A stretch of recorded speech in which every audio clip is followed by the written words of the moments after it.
நம்ம இப்போ ஒரு நியூவாக ஒரு இஏ ரெடி பண்ணியிருக்கோம். அந்த இஏ ஃபுல்லாக எதை பேஸ் பண்ணி வருதுன்னு பார்த்திங்கன்னா பிஎஸ்ஏஆரும் கிரிட் கம்பைன் பண்ணி நம்ம ஒரு இஏ ரெடி பண்ணியிருக்கோம். கோல்டு ப்ளஸ் ஆல் சிம்பிள்ஸ்க்கு இது யூஸ் பண்ணிக்கலாம். இது ஃபுல்லாக எதை பற்றி பேஸ் பண்ணி வருது அப்படிங்கிறத நான் கம்பைல் பண்ணி எந்த எரரும் வரல. இது நான் எதை பேஸ் பண்ணி வருது அப்படிங்கிறத வந்து நான் உங்களுக்கு ஃபுல்லாக பேக் டெஸ்ட் பண்ணி கோல்டு எப்படி ஒர்க் ஆகுதுங்கிறத காட்டுறேன். ஸோ நம்ம சார்ட்டுக்கு போயிடலாம். இப்போ வந்து நம்மளோட அந்த இஏ போட்டோம். ஹவர் 8ல் வச்சு செக் பண்ண போகிறோம். ஏன்னா நம்ம இந்த இஏ எப்படி ஒர்க் ஆகும்னு பார்த்திங்கன்னா பிஎஸ்ஏஆர் பேஸ் பண்ணி ஆர்டர்ஸ் ப்ளேஸ் ஆகும். இப்போ பிஎஸ்ஏஆரில் பை சிக்னல்னால் நம்மளது பை விழுகும். அதுவே சப்போஸ் பை சிக்னல் விழுந்து ஆனால் செல்லில் ட்ரெண்ட் போயிட்டுருக்குன்னா எவ்ரி சம் டாலர்ஸ்க்கு வந்து நம்ம எகைன் பை ப்ளேஸ் ஆகும். அது நம்ம எப்படின்னு எக்ஸ்பிளைன் பண்ணுறேன் உங்களுக்கு. ஸோ நெக்ஸ்ட் என்னென்னா மாடலிங் பார்த்திங்கன்னா every tick based on real ticks தான் நம்ம வைக்க போகிறோம். லாஸ்ட் 3 மந்த்துக்கு டெஸ்ட் பண்ணுறோம் பேஸ்ட் ஆன் ரியல் டிக்ஸ். ஏன்னா அப்போ தான் நமக்கு கொஞ்சம் 99% கொஞ்சம் கன்ஃபார்மாக வரும். நெக்ஸ்ட் நம்மளோட இன்புட்ஸ் பார்த்திங்கன்னா நான் லாட் சைஸ் 0.1 வச்சுருக்கேன். $30 கிரிட் ஸ்டார்ட்அப்னால் நான் சொல்லியிருந்தேன்ல பிஎஸ்ஆர் சப்போஸ் பை விழுகுது அப்படின்னா ஆனால் மார்க்கெட்டில் செல்லில் போயிட்டுருக்குன்னா எவ்ரி $30 கீழே போகும்போது நமக்கு எகைன் பை விழுகும்.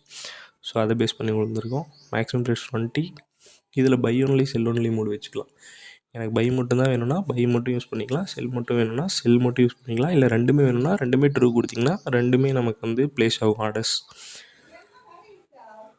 அப்புறம் ஓவரால் டிபியும் ஓவரால் லாஸும் நம்ம வச்சு தான் ப்ளேஸ் பண்ண போகிறோம். ஓவரால் டிபி வந்து $1000 ஓவரால் லாஸ் வந்து -500 வச்சுருக்கோம். அடுத்து எஸ்ஏஆர் செட்டப் பார்த்திங்கன்னா 0.1 0.1. ஸோ இது ரெண்டு வச்சு தான் நம்ம லாஸ்ட் 3 மந்த்ஸுக்கு வந்து பேக் டெஸ்ட் வச்சு பண்ண போகிறோம். ஸோ ஸ்டார்ட் பண்ணலாம்.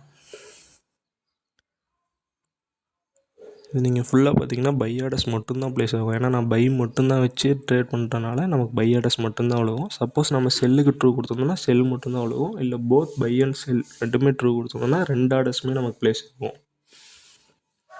நம்ம வெயிட் பண்ணி பார்க்கலாம் எவ்வளோ ரிசல்ட் வருது அப்படின்னு. நீங்கள் நல்லா பாருங்கள். எனக்கு எவ்ரி டைம் வந்து பை சிக்னல்ஸ் மட்டும்தான் விழுந்துக்கிட்டே இருக்கும். ஏன்னா நான் பை தான் ட்ரூ கொடுத்தேன், நீங்கள் பார்த்துருந்தீங்கன்னா தெரியும். ஸோ பை மட்டும்தான் நமக்கு விழுந்துக்கிட்டு இருக்கு.